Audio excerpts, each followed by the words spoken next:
Good morning, everybody. Final recap on the life of Wilbur. By now, the world knows that my family put down our dog of 16 years, Wilbur, yesterday. It was a very traumatic event, more so than I thought for my three sons that are 9, 12, and 13. We live in Salt Lake, but we've been visiting a vet for a decade up in Park City. So we drove up to Park City in 2 cars with my wife and our other dog, Wilson, and put Wilbur down. It was a very traumatic experience for our 3 sons, more so than I ever imagined. And they were sobbing out in the lobby. And I was trying to negotiate, my wife helping to sedate Wilbur and have Wilson say goodbye to him. You know, all the advice you get from pet enthusiasts. So anyway, my boys were so upset in the lobby, I needed to bring them back into a private room.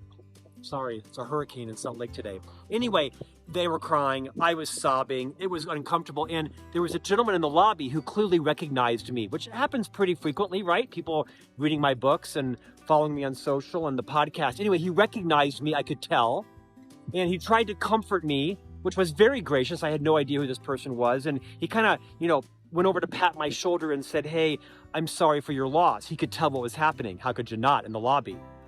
And I said, "Thank you," but I was kind of frantic trying to get the boys in the back, and I kind of brushed him off, but I didn't mean to brush him off, just like my hand kind of hit his hand.